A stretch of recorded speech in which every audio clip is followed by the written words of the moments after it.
Welcome to the Family Office Sherpa podcast. I'm your host, Shaun Parkin, founder and managing director of Whole Road Investments. The aim of this podcast is to provide practical and implementable advice for those looking to build, manage, or service a family office. This is not, however, investment advice, so please check a disclaimer in the show notes. In this episode, we're going to go through the 10 common mistakes I see family offices make and how to fix them and how to avoid them. This is the Family Office Sherpa.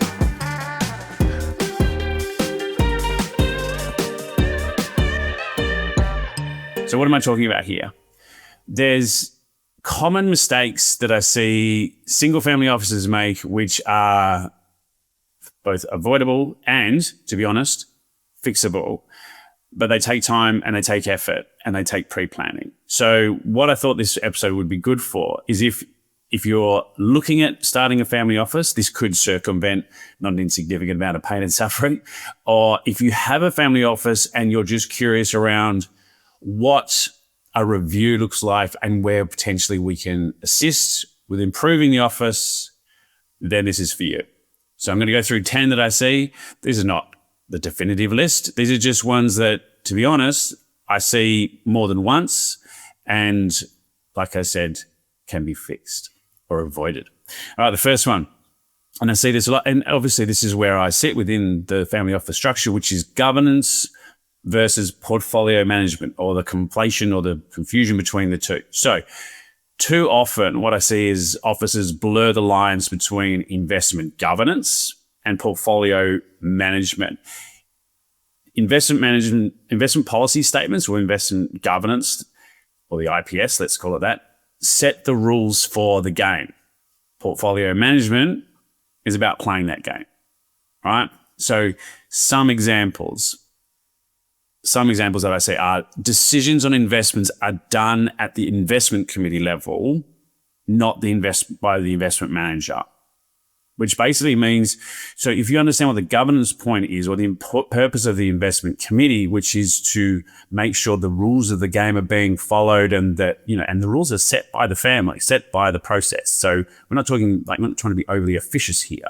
All we're trying to say is this is what we're trying to do, and the investment manager or portfolio management are the ones that actually play the game, right? So we're just there to test the rules or to manage the rules.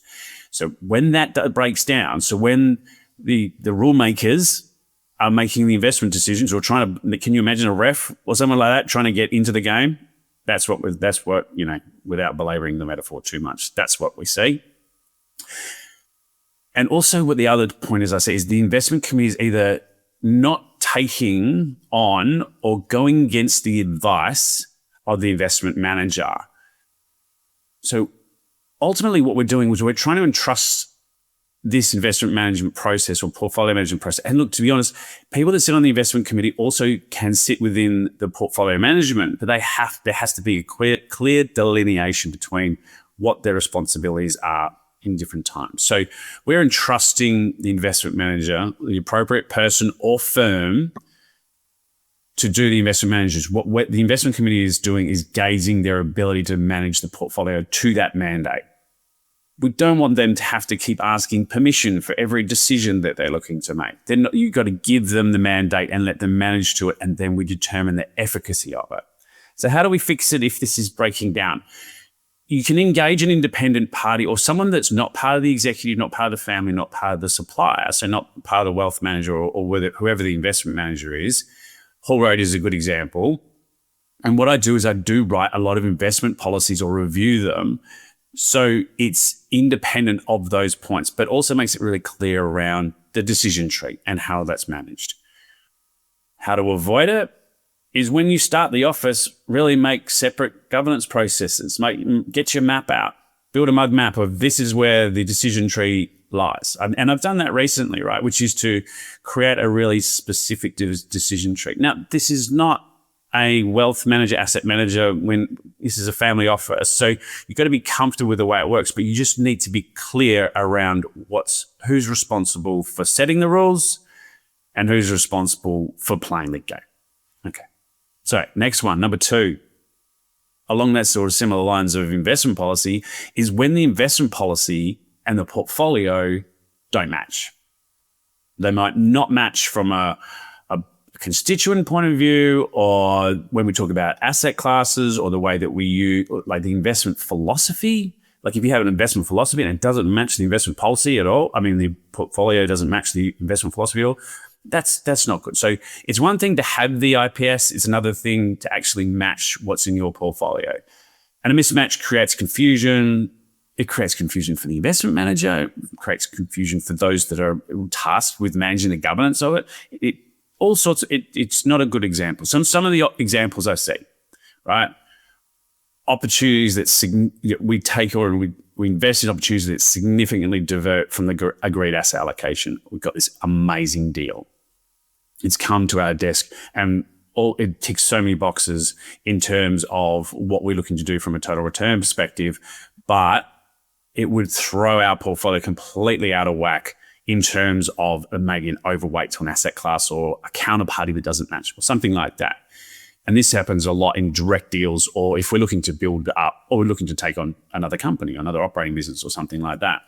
It's not to say don't do it, because this is how you make your money a lot of the time. Right? People are wealthy because they've made these big bets and these big decisions or this gut thing. But if you say your portfolio should look like this, then the investment policy has to reflect it. So don't claim diversification and then not implement it. Either change the investment policy or allow for that kind of significant overweight or underweight or opportunistic investments or something like that.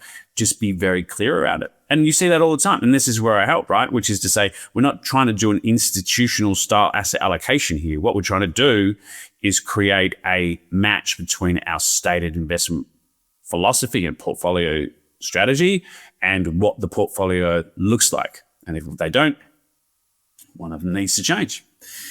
How to avoid it? Just build in regular reviews of it. I think one of the things that, the cadence or the amount of times you meet at the investment committee level and things like that means that you do review it. And if you do see drift and you do see, it's good to have that touchstone of let's review the portfolio, let's review the investment policy alignment at the same time. It doesn't have to be constant, but just build in something in your calendar to sort of go, we're on the right track. We understand the risk. It's not matching. Therefore, we might need a review, all these sorts of different things. Right. Number 3, the amount of workarounds that I see versus just making an effort to improve the operations of the office. So patching over issues instead of improving the core issue or the system. Workarounds feel quick, and look, you can keep kicking the can down the road, but what they do is they build significant inefficiency, and they also start to tear away at the strength of the office. So it actually increases fragility, really. So some examples I see: heavy use of manual uploads and management of data, especially investment data. A real, we'll just do it this time, but next time we are going to really put some effort into building a proper, robust automation component for this part of the reporting. Or there's elements between the general ledger, so the accounting and the investment book or record, and we just have to patch over that every single time. Things like, our investment manager or our accounting or our legal, they're not quite what we want. So we just got to make sure that we have some increased oversight or something like that. Just sort of go, it's too hard to try and fix it or to put some effort into it. We're just going to kick it down the road a little bit, or we'll get so-and-so over there who, already has a significant amount of work to do. We'll just add it to their desk as well. So workarounds are not good for anybody.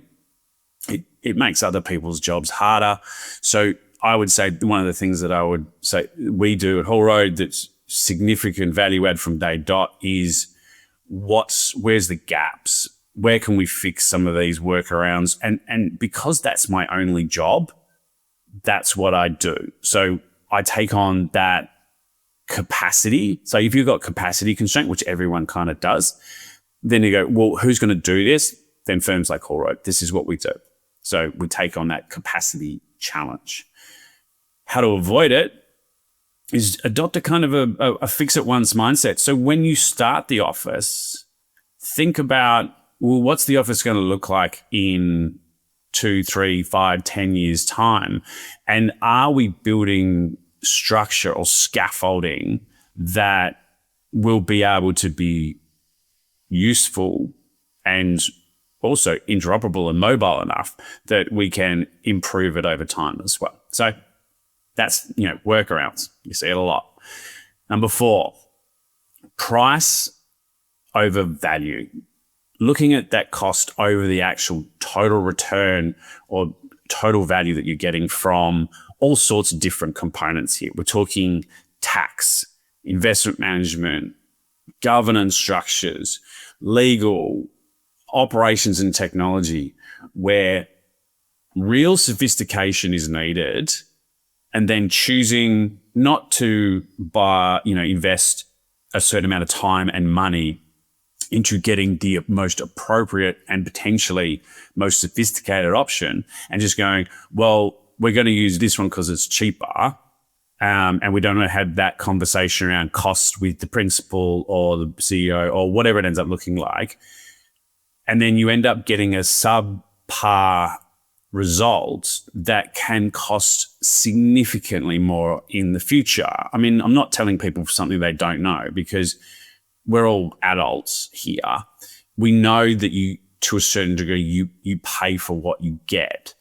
But I still see it consistently in this space where they go, why do we need to pay up for that one? That one looks really expensive, and I might have a challenging time trying to argue that fact of using it. But you got to think about the cost of getting that wrong.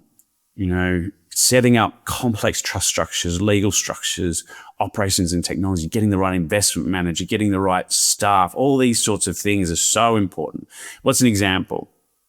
People choose Excel for reporting all the time, and not to say that Excel isn't a great product and all the rest of it, but it's significantly manual. You've got significant key person risk and key process risk as well.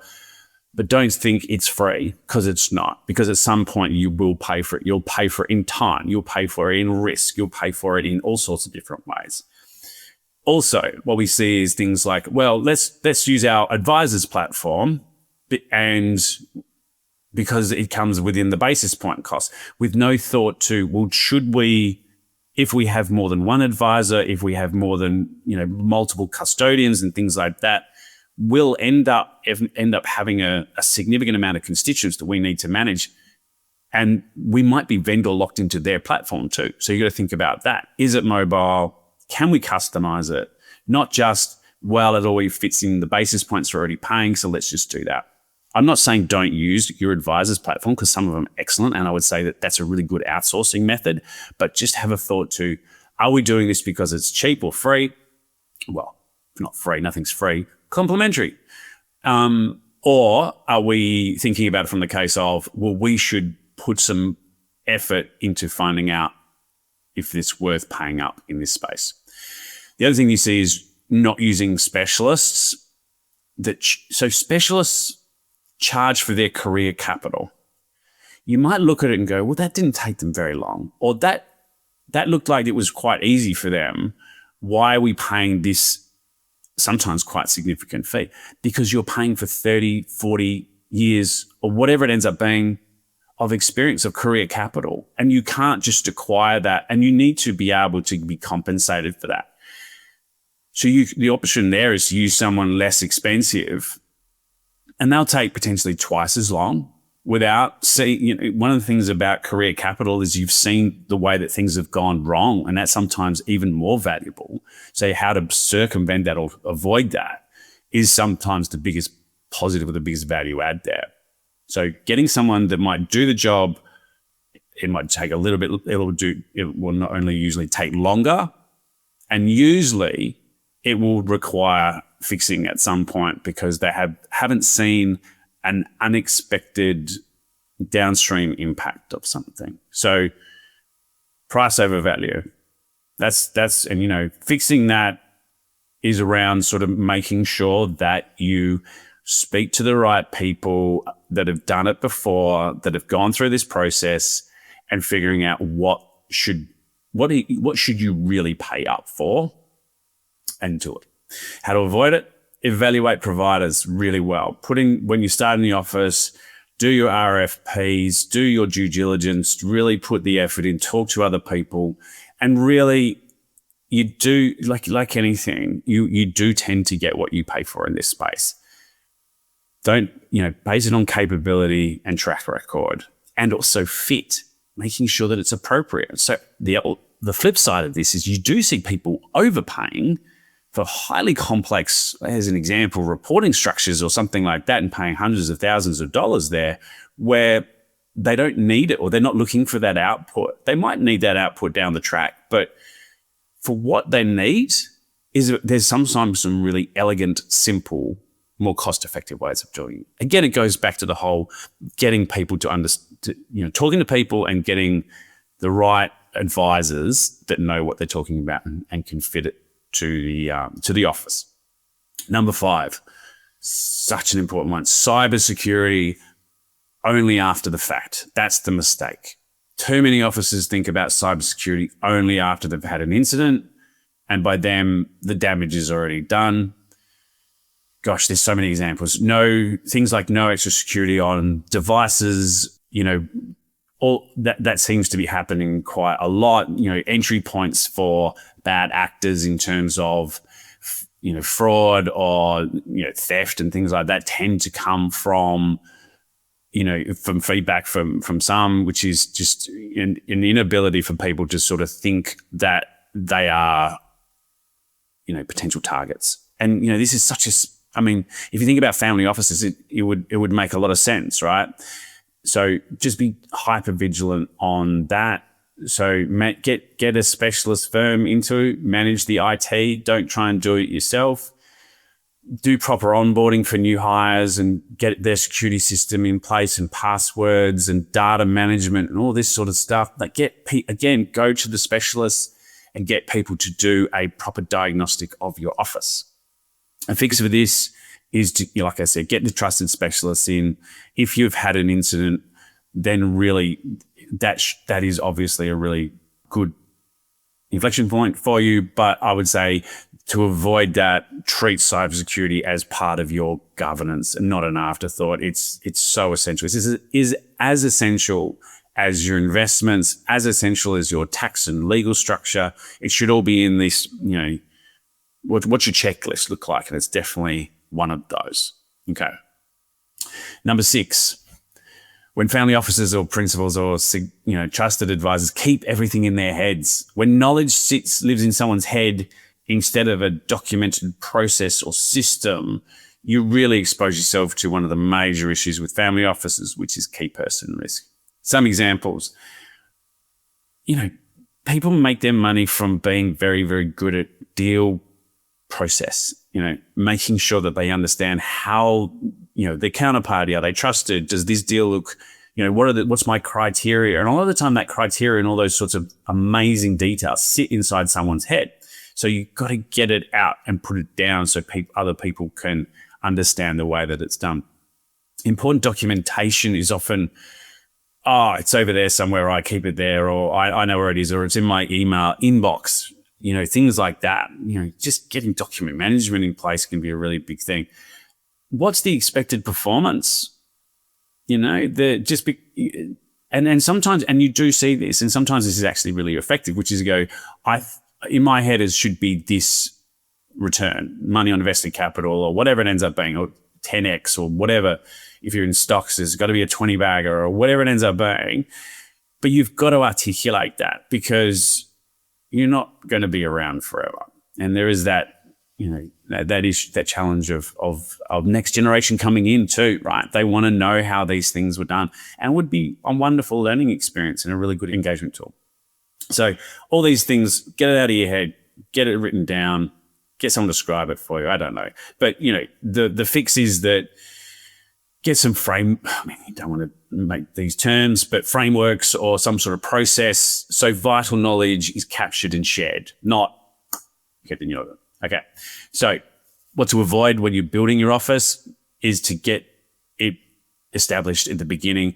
Investment policies are a really good place for this because you can start to put philosophy and asset class definitions and asset class return expectations and all these sorts of things in there. So I would say getting that investment policy again in place can be really, really helpful. And sometimes it's the first time people articulate this. And it's actually a very cool, fun thing to do with people. Just go, how did you make that decision? That was an excellent decision. What was that? And it's a very interesting process to go through.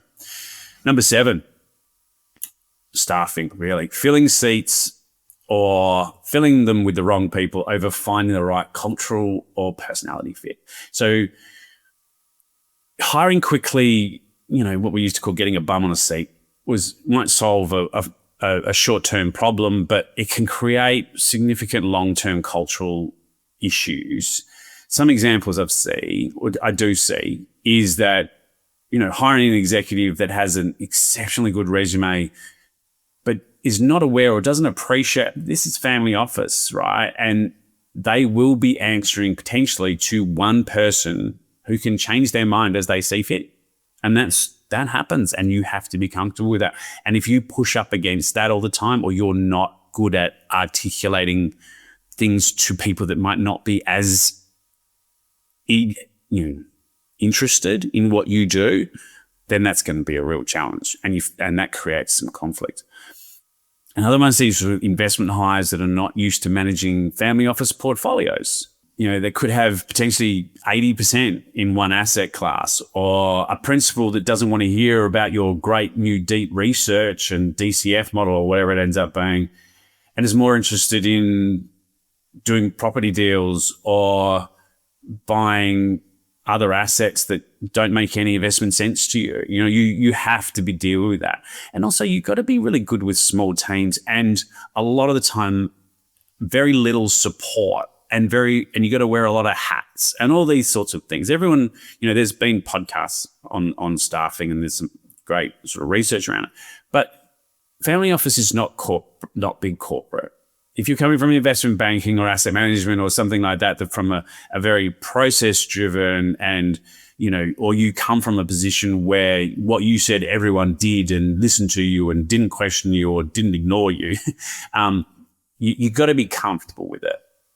So the fix is, Hall Road, I am becoming a more of a recruitment, not agent, because that implies I get paid for it, but at least a conduit or a connecting between people that I think would work well in the space and family offices that are looking for those types of people, because family offices can be a bit secret squirrel, and that's fine.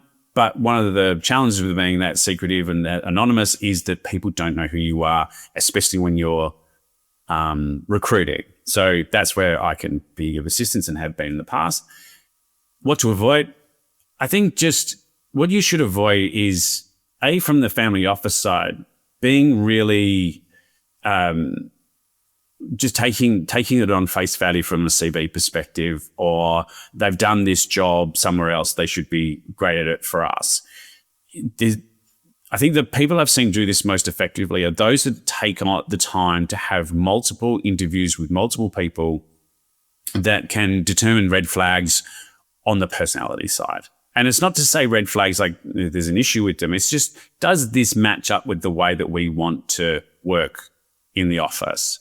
And having someone that comes into an office that doesn't align with it, even from like, oh, we have this at 9 o'clock, or we do this, or this is the way that we communicate, or little things like that. That it's not to say that people shouldn't be flexible in the office, because you're getting the right person. You do sometimes have to be a bit flexible, but don't let someone change the culture and change the fit, or rub up against it. Right, number 8. Officers sometimes look for control over competency or an ability to do the actual work. So sometimes people prioritize control over capability. What that means, choosing to reach for skill sets.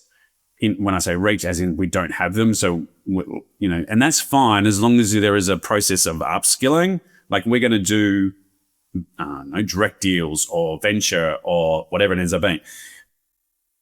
if you're going to do that, you've got to either upskill through the normal way that you upskill, or you've got to find someone that can do it. So you either hire or upskill.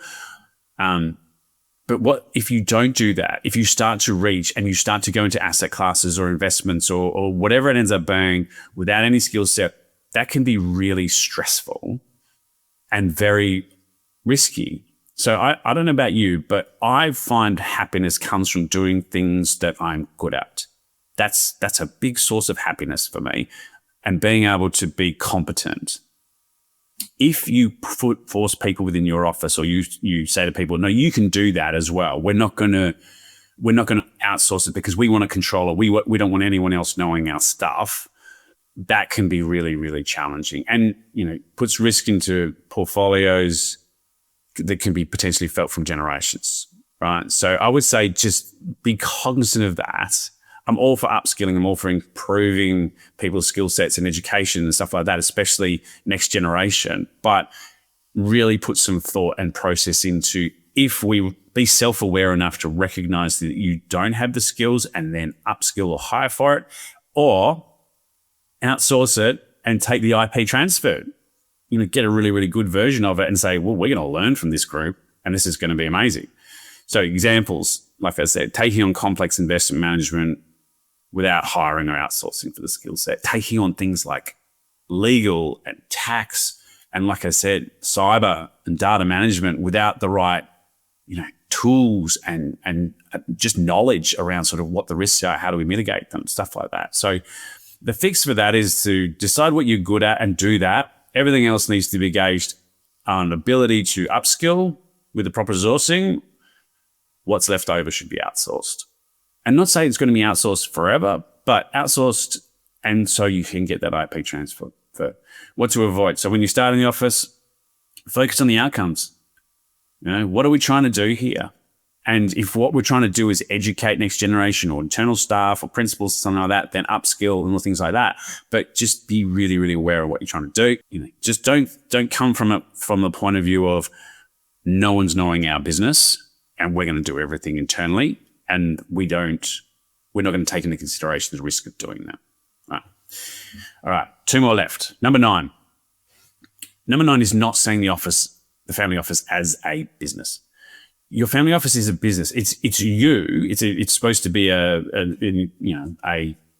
reflection of you, but it's still a business and should have a strategy, clear objectives, and operational discipline, just like any business.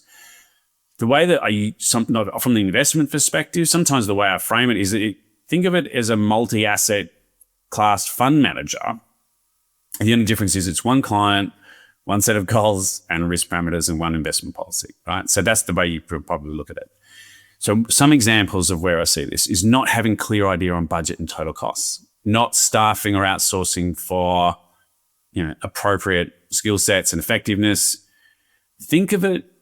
Not think of it in terms of the way that you would normally build a business, right? Think of it that way. Would you do the same thing? So a fix is to define a clear strategy and operating plan for your office, and avoid, which is, if you started an office, treat it the same way you would do if you were starting a new business.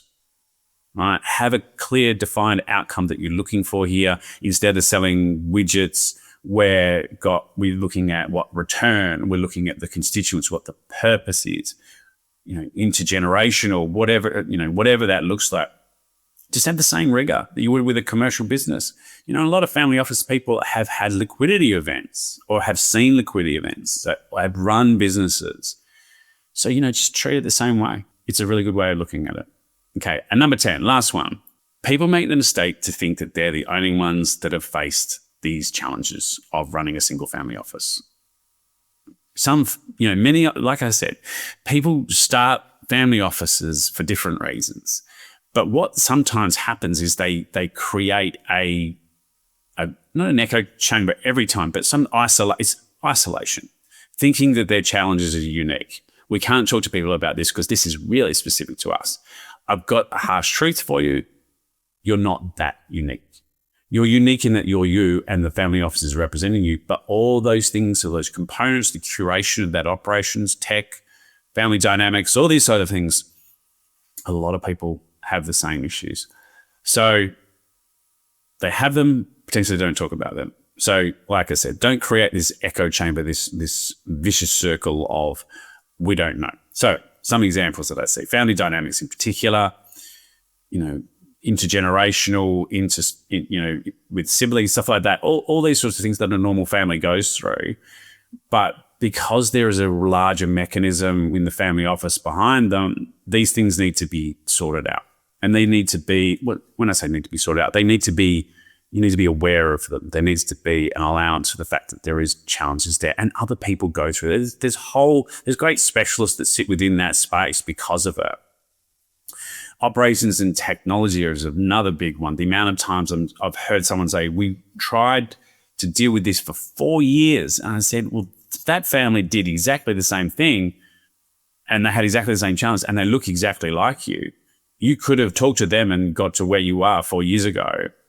And so that's just having normal conversations. And there's a real use case for things like forums and symposiums and things like that, because if you can bring a whole lot of people together, they can talk about these challenges. They can talk about other examples being hiring and retaining staff, investments, should we go in this? What are you thinking about that?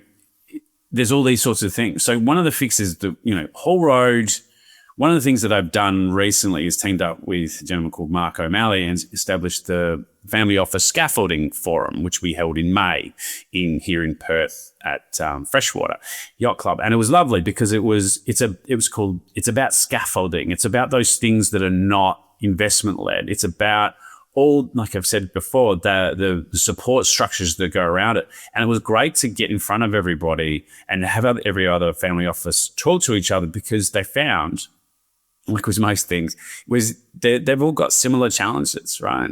Tech, ops, hiring, returns, what are we doing with this asset class, that asset class? But really not around the investment piece. It was more around what's all the stuff around the edges, what's that support look like? So that was a really good experience and we'll be doing it again next year. But that's the sort of thing that people should look out for. And how to avoid, these things is when you start the office, just talk to people. People love sharing experiences, especially family office to family office, because they know there's no trade or investment at the end of it. You'll move faster from learning from others. That's my opinion. And look, this is what I do as well. Like I love introducing families to other families that have gone through similar challenges. So that's 10. Like I said, if you're interested in understanding how I work clients to avoid or fix these issues, then feel free to email me, Shaun, so SHAUN @wholroad.com.au, or message me on LinkedIn. I'm always pretty active there. If you're enjoying the podcast, please ding the little alert bell. If you can rate it, that'd be awesome too. It helps with the algorithm, I think. So, and also you'll receive a notification when you get one in 2 weeks. Please visit the new Sherpa website, which is at thefamilyofficesherpa.com, where you'll see the podcasts, the newsletter subscription, the guides and videos. So till next time, thanks for listening.